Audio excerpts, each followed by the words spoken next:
Hello, I Shah Nawaz welcomes you in this lecture and I am continuing chapter 2 electrostatic potential.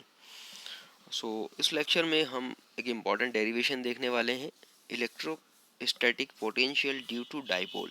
Yes, इसके previous lectures में हमने electrostatic potential calculate किया किसी point पर due to point charge या due to system of charges. इस particular lecture में हम एक डेरिवेशन करेंगे जिसमें हम इलेक्ट्रोस्टैटिक पोटेंशियल कैलकुलेट करने का फार्मूला डेराइव करेंगे ड्यू टू डाइपोल, कि अगर किसी पर्टिकुलर रीजन में कोई डाइपोल मौजूद है. डाइपोल आप समझते हैं बेसिकली एक ऐसा अरेंजमेंट जहां पर दो इक्वल एंड अपोजिट चार्जेस एक पर्टिकुलर डिस्टेंस पर लाई कर रहे हैं. ठीक है, सपोज यहाँ पर ये प्लस क्यू चार्ज, ये माइनस क्यू चार्ज जो respectively position A and B पर यहाँ पर मौजूद है और उनके बीच का एक स्पेसिफिक डिस्टेंस है. इस डिस्टेंस को हम मेज़र करते हैं या डिफाइन करते हैं by the terms 2a twice of a. It means half of the portion gives the distance a and half of the remaining portion gives the distance a. So total distance यहाँ पर हो जाता है 2a twice of a. So ये एक specific arrangement है. यहाँ पर a एक कांस्टेंट वैल्यू है जो कुछ भी हो सकती है. सो यहाँ पर ये एक स्पेसिफिक अरेंजमेंट है चार्जेस का जहाँ पर दो equal and opposite charges plus Q and minus Q, ठीक है, प्लेस्ड है एक स्पेसिफिक डिस्टेंस ट्वाइस ऑफ ए पर. सो इस कंबाइन अरेंजमेंट को हम कहते हैं डाइपोल. सो हमें इलेक्ट्रोस्टैटिक पोटेंशियल किसी पॉइंट पर कैलकुलेट करना है. सपोज कोई पॉइंट पी है, इस पॉइंट पी पर हमें इलेक्ट्रोस्टैटिक पोटेंशियल कैलकुलेट करना है इस डाइपोल की वजह से, इस डाइपोल की इफेक्ट की वजह से. सो ऑब्वियसली डाइपोल में जो दोनों चार्जेस हैं प्लस क्यू और माइनस क्यू, वो चार्जेस का अपना एक इलेक्ट्रिक फील्ड होगा और प्लस क्यू चार्ज का जो इलेक्ट्रिक फील्ड होगा वो इस तरह से आउटवर्ड डायरेक्शन में होगा. माइनस क्यू चार्ज का जो इलेक्ट्रिक फील्ड होगा वो इस तरह से इनवर्ड डायरेक्शन में होगा. ठीक है, हमने देखी है डायरेक्शंस प्लस क्यू और माइनस क्यू चार्जेस के लिए. सो यहाँ पर सपोज हमने कोई पॉइंट कंसिडर किया हुआ है पी, जो ऑब्वियसली इस प्लस क्यू और माइनस क्यू चार्ज के इलेक्ट्रिक फील्ड के एरिया में, ठीक है, इसके इफेक्टेड एरिया में लाई करता है पॉइंट पी. सो इस पॉइंट पी पर हमें प्लस क्यू और माइनस क्यू दोनों चार्जेस की वजह से, या मैं सिंपली ऐसा कहूँ कि डाइपोल की वजह से, इस डाइपोल की वजह से इलेक्ट्रोस्टैटिक पोटेंशियल कैलकुलेट करना है. Suppose electrostatic potential at this particular point is given by V. ठीक है, सो इलेक्ट्रोस्टैटिक पोटेंशियल कैलकुलेट करने का फार्मूला हमने लास्ट लेक्चर में डेराइव किया और काफ़ी सारा डिस्कशन किया है इस पर. सो यहाँ पर भी हम एक छोटा सा डेरिवेशन करने वाले हैं. तो चलिए डेरिवेशन के पहले हम कंसिडर कर लेते हैं कंसिडरेशन जो हमने लिया हुआ है.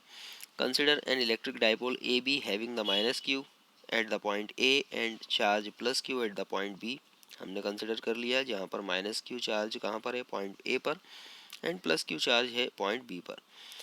सो let O be the center of dipole and P be any point at the distance r from its center. ठीक है, यहाँ पर डाइपोल का सेंटर हमने कंसिडर किया हुआ है O और इस O से r डिस्टेंस पर कोई पॉइंट कंसिडर किया हुआ है हमने P. So where the electric potential due to dipole is to be determined. इस पॉइंट P पर ही हमें electrostatic potential due to dipole calculate करना है जो r डिस्टेंस पर है इस सेंटर पॉइंट O से. यहाँ पर ऑब्वियसली ये जो पॉइंट P है ये थोड़ा सा इंक्लाइंड है. तो ऑब्वियसली अगर हम देखें इसकी डिस्टेंस जब कैलकुलेट करेंगे तो हम देखेंगे विद रिस्पेक्ट टू डाइपोल इसका कितना एंगल है. तो विद रिस्पेक्ट टू डाइपोल इस पॉइंट की जो पोजीशन है वो एक पर्टिकुलर एंगल थीटा पर है, जो हमने थीटा यहाँ पर लिख दिया. So angle POB is equals to theta. Angle POB is equals to theta. So very simply हमने लास्ट लेक्चर में ही देखा था कि सपोज अगर एक या एक से ज़्यादा चार्जेस मौजूद हैं किसी पर्टिकुलर रीजन में और हमें उसका कंबाइन इफेक्ट कैलकुलेट करना है in the form of electric potential, तो हमने बड़ा सिंपली कैलकुलेट किया था कि हमने पहले एक चार्ज कंसिडर किया और दूसरे चार्ज को एब्सेंट माना, उसकी वजह से इलेक्ट्रोस्टैटिक पोटेंशियल कैलकुलेट किया. देन दूसरा चार्ज कंसिडर किया, उसकी वजह से इलेक्ट्रोस्टैटिक पोटेंशियल कैलकुलेट किया और पहले चार्ज को हमने एब्सेंट माना. बिल्कुल सिमिलरली हम यहाँ पर भी वही स्ट्रेटेजी फॉलो करने वाले हैं. इस पॉइंट P पर हमें जो इलेक्ट्रोस्टैटिक पोटेंशियल कैलकुलेट करना है वो बेसिकली इस डाइपोल की वजह से कैलकुलेट करना है और इस डाइपोल के पास दो चार्जेस हैं प्लस क्यू और माइनस क्यू. तो सबसे पहले हम प्लस माइनस क्यू चार्ज की वजह से इलेक्ट्रोस्टैटिक पोटेंशियल कैलकुलेट करेंगे इस पॉइंट P पर. तब हम ये कंसिडर करेंगे कि यहाँ पर पॉइंट B पर पोजीशन B पर कोई प्लस क्यू चार्ज नहीं है. फिर अगेन हम इस प्लस क्यू चार्ज की वजह से इलेक्ट्रोस्टैटिक पोटेंशियल कैलकुलेट करेंगे इस पॉइंट B पर. P पर, और हम कंसिडर करेंगे कि यहाँ पर अभी अब इस माइनस क्यू का कोई इफेक्ट नहीं है, देन हम इन दोनों को ऐड कर देंगे। इस प्लस क्यू चार्ज की वजह से जो इलेक्ट्रोस्टैटिक पोटेंशियल कैलकुलेट हुआ है पॉइंट P पर, और माइनस क्यू चार्ज की वजह से जो इलेक्ट्रोस्टैटिक पोटेंशियल कैलकुलेट हुआ है इस पॉइंट P पर, इन दोनों को हम ऐड करेंगे और फाइनल टोटल इलेक्ट्रोस्टैटिक पोटेंशियल हम यहाँ पर कैलकुलेट कर पाएंगे इस डायपोल की वजह से। So let's the potential at the point P due to the minus q charge, इस पॉइंट P पर माइनस क्यू चार्ज की वजह से जो इलेक्ट्रोस्टैटिक पोटेंशियल होगा, by the definition, by the formula जो हमने लास्ट लेक्चर में डेराइव किया, उसे हम कह रहे हैं सपोज यहाँ पर V1। सो V1 हो गया -1/4πε0, और Q यहाँ पर क्योंकि निगेटिव है इसलिए ये हो जाएगा माइनस क्यू, तो माइनस क्यू के लिए यहाँ पर निगेटिव सिंबल हम बाहर ले आए, Q/PA, और डिस्टेंस यहाँ से यहाँ तक कितना है PA, डिस्टेंस यहाँ से यहाँ तक का है PA। So V1 is equals to -1/4πε0 PA। इसी तरह से प्लस क्यू चार्ज की वजह से, so the potential at the point P due to plus q charge, ये हो जाएगा V2 is equals to 1/4πε0 Q/PB। यहाँ पर Q पॉजिटिव है इसलिए यहाँ पर नेगेटिव साइन नहीं आएगा, और इनके बीच का डिस्टेंस कितना है Q से लेकर P तक, B से लेकर P तक डिस्टेंस है PB। सो हमने यहाँ पर लिख दिया Q/PB। सो फाइनली V1 और V2 हमारे पास आ चुके हैं। अब इन दोनों का कंबाइन इफेक्ट हमें कैलकुलेट करना है, इसलिए इन दोनों को ऐड कर दें हम। सो हमने क्या किया total, therefore the net potential at the point P due to dipole V is equal to V1 plus V2। So V1 की वैल्यू -1/4πε0 टाइम्स Q/PA, V2 की वैल्यू अभी हमने कैलकुलेट की 1/4πε0 डॉट Q/PB। सो फाइनली यहाँ से 1/4πε0 कांस्टेंट है इसलिए बाहर आ गया, Q भी कांस्टेंट है इसलिए इस ब्रैकेट के बाहर अंदर बचा 1/PB माइनस 1/PA। ये फाइनली एक नेट एक्सप्रेशन हमारे पास आ चुका है जो डिफाइन कर रहा है electrostatic potential at this point P due to dipole. अब इस पर्टिकुलर इक्वेशन हमारे पास आ चुकी है। इस इक्वेशन को थोड़ा सा मॉडिफाई करना है हमें। PB और PA जो है इसे इन टर्म्स ऑफ R हमें कैलकुलेट करना है। PB और PA को हमें इन टर्म्स ऑफ R यहाँ पर कैलकुलेट करना है, क्योंकि PB और PA ऐसी कुछ नॉन क्वांटिटीज़ हम normally in the expression define नहीं कर सकते, इसलिए हमें इसे नॉन क्वांटिटीज़ के टर्म्स में डिफाइन करना पड़ेगा। चलिए PB और PA को कैलकुलेट करने के लिए ये PB आप देख सकते हैं, ये PA आप देख सकते हैं। हमारे पास डिस्टेंस है O से लेकर P तक की डिस्टेंस हमारे पास R है। तो चलिए हम क्या करेंगे, इसके लिए हमने सपोज परपेंडिकुलर ड्रॉ किया इस पॉइंट B से इस OP डिस्टेंस पर एक परपेंडिकुलर ड्रॉ किया BN। जब परपेंडिकुलर ड्रॉ किया तो हम ये देखेंगे कि यहाँ पर एक राइट एंगल ट्रायंगल बन चुका है BNO। ठीक है, BNO एक राइट एंगल ट्रायंगल बन गया।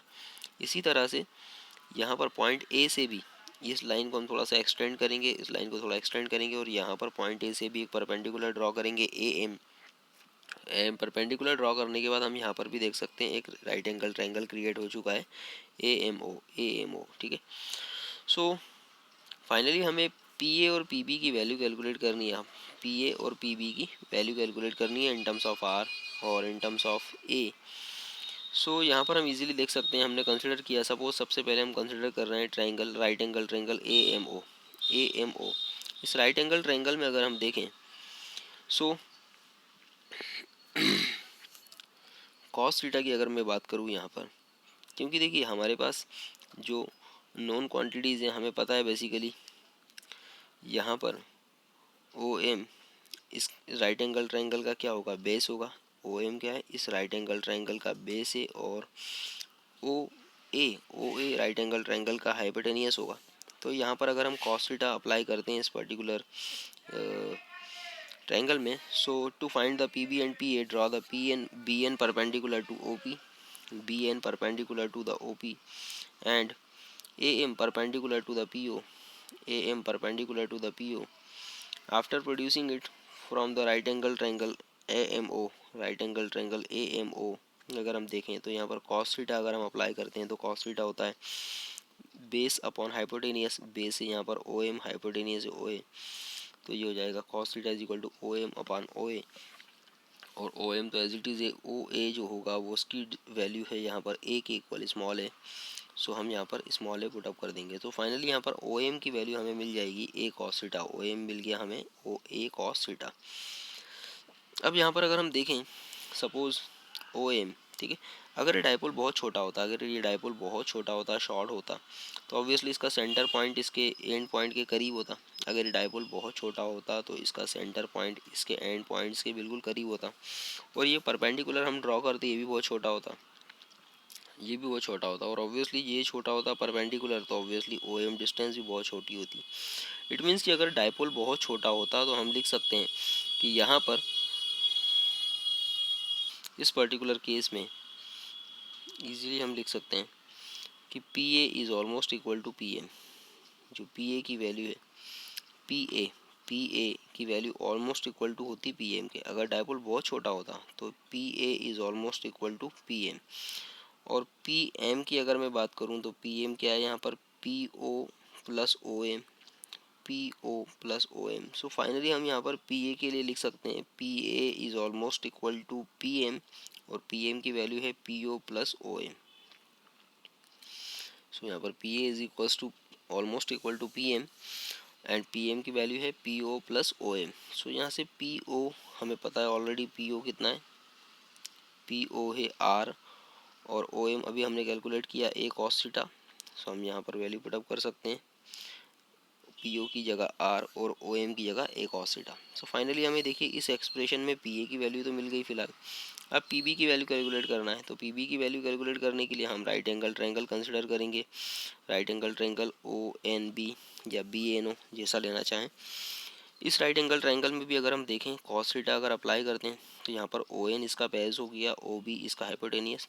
तो कॉस थीटा अगर अप्लाई करेंगे तो कॉस थीटा हो जाएगा cos theta is equal to base upon hypotenuse, मतलब O N upon O B. So इस राइट एंगल ट्रायंगल में भी अगर हम देखें तो कॉस थीटा होगा O N upon O B. और यहाँ पर भी हम इजीली देख सकते हैं कि ओ बी की वैल्यू है यहाँ पर ए। सो फाइनली हम यहाँ पर लिख सकते हैं ओ एन अपॉन ए।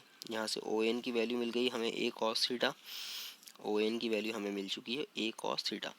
अब यहाँ पर भी अगर हम कंसिडरेशन लेते हैं कि डायपोल बहुत छोटा है, अगर ये डायपोल बहुत छोटा होगा तो ऑब्वियसली सी बात है यहाँ पर क्या होगा, ये डिस्टेंस भी बहुत कम होगी। परपेंडिकुलर हम ड्रॉ करेंगे तो परपेंडिकुलर बहुत छोटा होगा, ये डिस्टेंस भी बहुत कम होगी। इट मीन्स हम यहाँ पर कह सकते हैं कि इस केस में भी हम लिख सकते हैं यहाँ पर कि पी बी, ये जो डिस्टेंस है, ये सेंटर पॉइंट और एंड पॉइंट ये दोनों एक दूसरे के बिल्कुल करीब होंगे।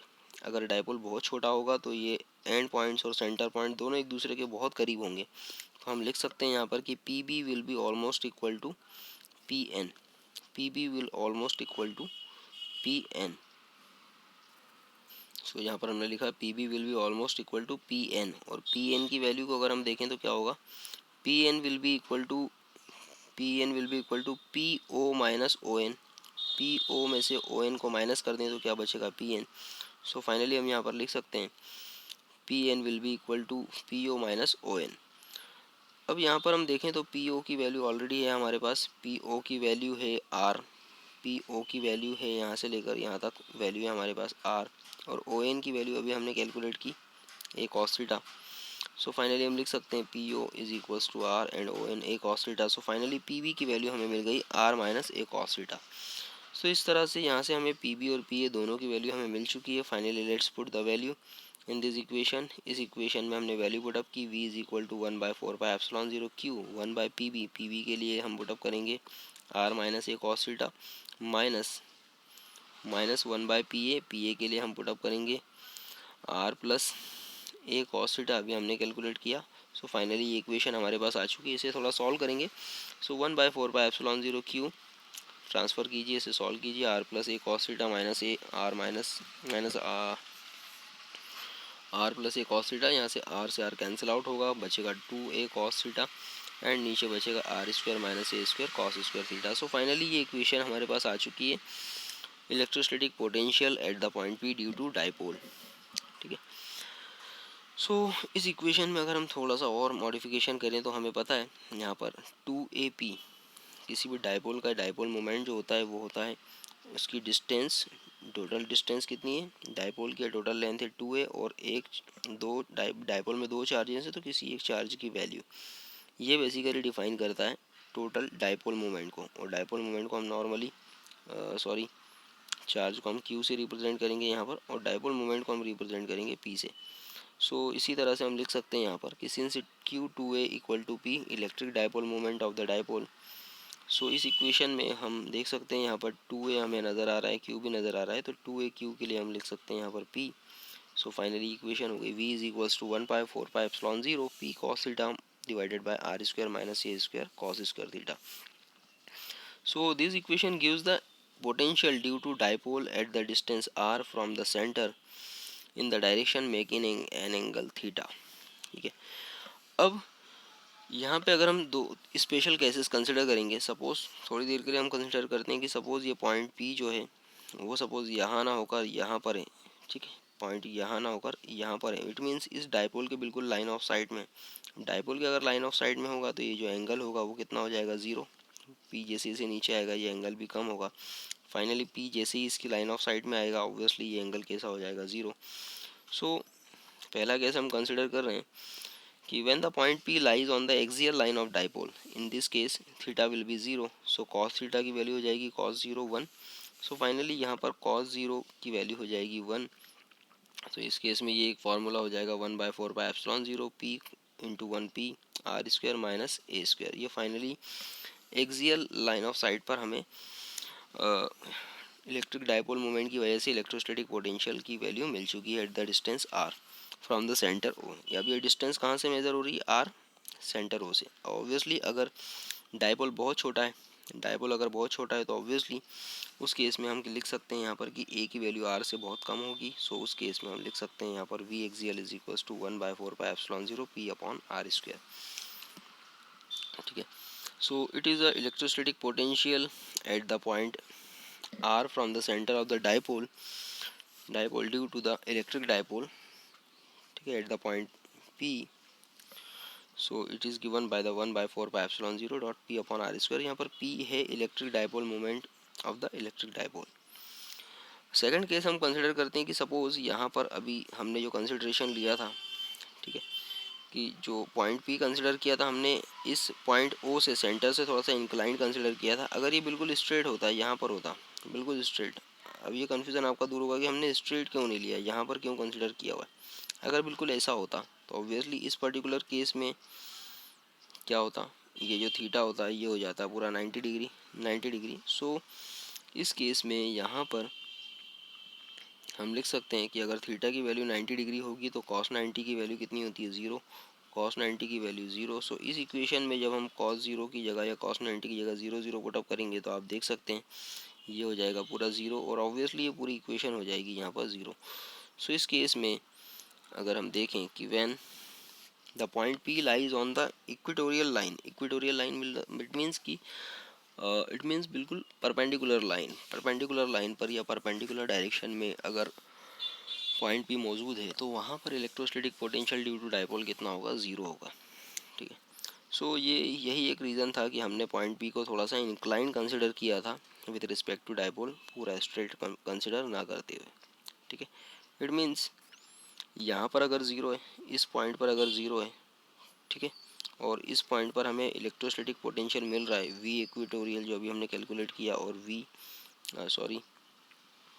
V एक्सियल अभी हमने यहाँ पर कैलकुलेट किया और ये V इक्वेटोरियल, आप देखेंगे कि जैसे जैसे हम V एक्सियल पर हमें मिला मैक्सिमम इलेक्ट्रिक पोटेंशियल और यहाँ पर हमें मिल रहा है 0, मतलब जैसे जैसे हम एक्सियल से इक्वेटोरियल की तरफ बढ़ते जाएंगे, ठीक है, यहाँ पर इलेक्ट्रोस्टैटिक पोटेंशियल की वैल्यू क्या होगी, कम होगी। For the same distance R के लिए हम जैसे जैसे V एक्सियल से V इक्वेटोरियल की तरफ बढ़ते जाएंगे या फिर डायपोल से एक्सियल पोजीशन से डायपोल की परपेंडिकुलर पोजीशन की तरफ बढ़ते जाएंगे, डायपोल की एक्सियल पोजीशन से परपेंडिकुलर पोजीशन की तरफ बढ़ते जाएंगे, इलेक्ट्रिक पोटेंशियल क्या होगा, कम होगा at the same distance R, और कम होकर एट द परपेंडिकुलर डायरेक्शन ये हो जाएगा 0। सो वेरी इंपॉर्टेंट कंसिडरेशन है, ये आपको याद रखना है। ठीक है, जैसे जैसे एंगल बढ़ता जाएगा, एंगल 0 से 90 डिग्री की तरफ बढ़ता जाएगा, electrostatic potential at the same distance R क्या होगा, कम होता जाएगा। सो इसी के बाद हम बात करते हैं एक और important term, that is electric field as a gradient of potential. Gradient word वहाँ यूज़ किया जाता है जहाँ पर हम वेरिएशन की बात करते हैं। ठीक है, जब हम वेरिएशन की बात करें, जिस तरह से अभी हमने जस्ट देखा कि किस तरह से इलेक्ट्रिक पोटेंशियल डायपोल के केस में वेरी हो रहा है, एक्सियल पोजीशन से परपेंडिकुलर पोजीशन की तरफ जब हम बढ़ते हैं तो यहाँ पर धीरे धीरे इलेक्ट्रिक पोटेंशियल कम हो रहा है at the same distance R. तो इस तरह से जो वेरिएशन होते हैं विथ रिस्पेक्ट टू पोजीशन, उसे ही हम कहते हैं gradient. So electric potential, electric field as a gradient of potential हम यहाँ पर डिफाइन करने वाले हैं। तो यहाँ पर भी हमने कंसिडर किया हुआ है, सपोज कोई point at the point O एक प्लस क्यू चार्ज यहाँ पर कंसिडर किया हुआ है, ठीक है, और यहाँ पर कोई दूसरा पॉइंट हमने कंसिडर किया हुआ है पी, जो इस इलेक्ट्रिक फील्ड, इस प्लस क्यू चार्ज के इलेक्ट्रिक फील्ड में लाई कर रहा है, और यहाँ पर पॉइंट पी पर जो लगने वाला फोर्स है इस प्लस क्यू की वजह से वो है क्यू जीरो ही, बिल्कुल उसी तरह से जैसे लास्ट लेक्चर में हमने डिस्कस किया था। और ऑब्वियसली इस पॉइंट पी की डिस्टेंस है प्लस क्यू से, वो है आर। आर ऑब्वियसली इस plus q charge, Q zero charge को, इस क्यू ज़ीरो चार्ज को जो पॉइंट पी पर मौजूद है, यहाँ से पी से क्यू की तरफ शिफ्ट करने में हमें जो फोर्स लग रहा है, एक्सटर्नल फोर्स लग रहा है, that is F is equal to minus Q zero E, और हम जो डिस्प्लेसमेंट कर रहे हैं यहाँ पर वो है basically D L. So obviously यहाँ पर ये ऑलरेडी डिस्कस कर चुके हैं हम काफ़ी ज़्यादा इस पर। तो यहाँ पर अगर हम देखें थोड़ा सा कि बेसिकली अगर पॉइंट पी पर, अगर मैं बात कर रहा हूँ कि पॉइंट पी पर इलेक्ट्रोस्टैटिक पोटेंशियल V है, अगर पॉइंट P पर इलेक्ट्रोस्टैटिक पोटेंशियल V है, तो ऑब्वियसली अगर मैं P से Q की तरफ जा रहा हूँ, P से Q की तरफ जा रहा हूँ, ठीक है, तो इलेक्ट्रोस्टैटिक पोटेंशियल थोड़ा बढ़ रहा है, ठीक है, क्योंकि इस प्लस Q का इफेक्ट भी पड़ेगा। तो मैंने सपोज कंसिडर किया कि पहले V था, तो अब जो हो गया वो डेल V हो गया, V प्लस डेल V हो गया, मतलब डेल V से इंक्रीमेंट हुआ इलेक्ट्रोस्टैटिक पोटेंशियल में, क्योंकि जैसे जैसे डिस्टेंस कम होगी इलेक्ट्रोस्टैटिक पोटेंशियल बढ़ता जाएगा, क्योंकि हमने देखा कि बेसिकली V का फार्मूला होता है 1/4 pi epsilon 0 Q upon R। यहाँ पर V is inversely proportional to R, मतलब R जैसे जैसे कम होगा, R जैसे जैसे कम होगा इलेक्ट्रोस्टैटिक पोटेंशियल बढ़ेगा, ठीक है।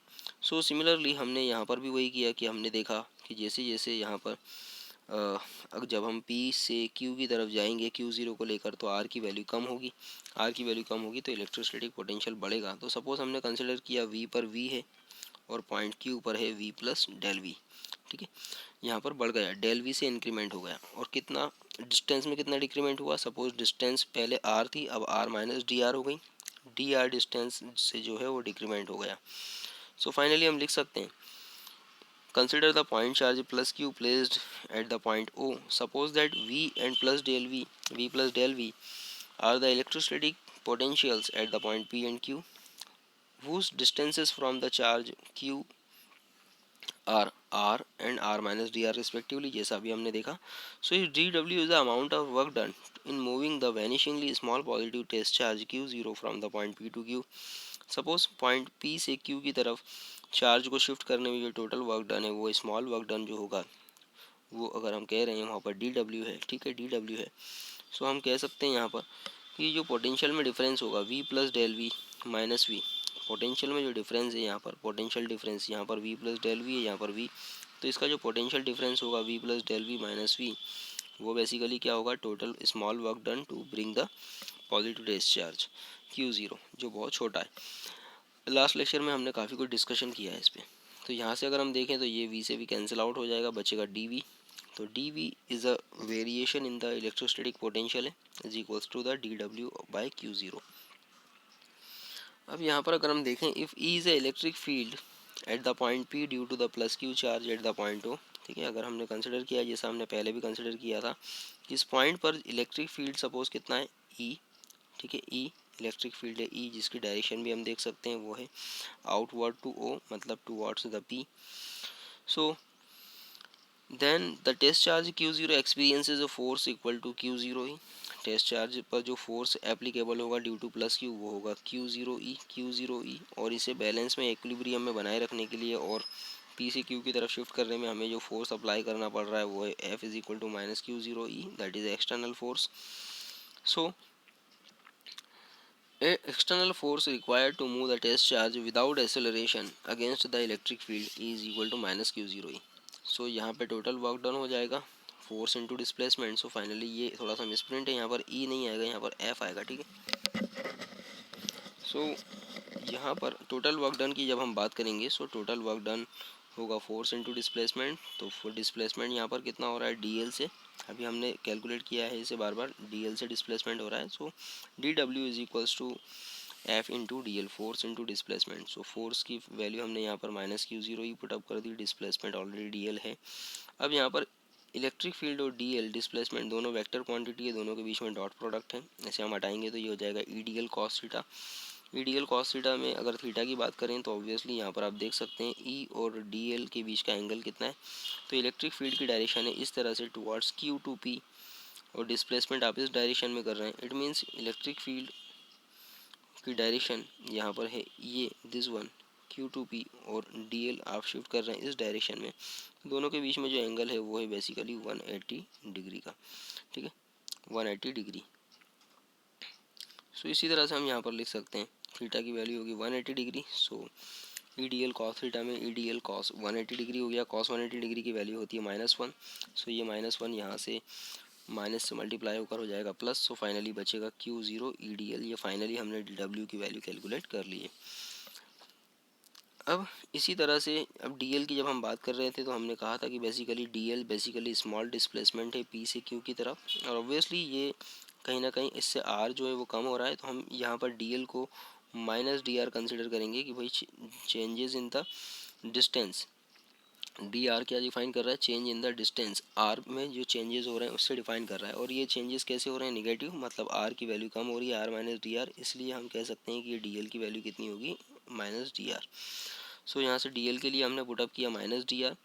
As the distance R decreases in the direction of D L, the distance D L is taken is minus D R. So D W is equals to हो गया Q zero E minus D R. So minus symbol बाहर आ गया, sign बाहर आ गया। Finally क्या बचेगा, डी डब्ल्यू, यहाँ से क्यू जीरो को हम इसके डिनोमिनेटर में लेकर गए तो ये हो गया D W by Q zero, और D W by Q zero is equals to minus E dot D R. और अभी हमने देखा just D W by Q zero की वैल्यू है यहाँ पर डी वी, अभी हमने कैलकुलेट की। सो फाइनली यहाँ पर minus E dot D R के इक्वल में जो D W by Q zero इसे हम लिख सकते हैं D V. So finally D V is equals to हो जाएगा माइनस ई डी आर। यहाँ से हम देख सकते हैं डी वी डी आर को हमने इसके डिनोमिनेटर में लेकर गए, क्योंकि हमें देखिए ग्रेडियंट कैलकुलेट करना था। ग्रेडियंट मैंने अभी आपसे कहा it is basically define the changes with respect to a specific parameter. तो यहाँ पर देख सकते हैं हम डी वी जो लगा हुआ है basically change in the electrostatic potential को डिफाइन कर रहा है, D R change in the distance को डिफाइन कर रहा है। तो यहाँ पर हम इसे एक साथ ले सकते हैं D V by D R, और ये माइनस सिंबल आ गया। तो यहाँ पर D V by D R क्या डिफाइन कर रहा है, D V by D R define कर रहा है change in the electrostatic potential with respect to distance, change in the electrostatic potential with respect to distance. और ये निगेटिव साइन लगा हुआ है, निगेटिव साइन लगा हुआ है। ये हमें डिफाइन कर रहा है कि जैसे जैसे डिस्टेंस बढ़ेगी इलेक्ट्रोस्टैटिक पोटेंशियल कम होगा, जैसे जैसे डिस्टेंस बढ़ेगी इलेक्ट्रोस्टैटिक पोटेंशियल कम होगा। और इसे ही हम इस तरह के जो चेंजेस शो करने वाली क्वांटिटी है उसे ही हम कहते हैं ग्रेडियंट।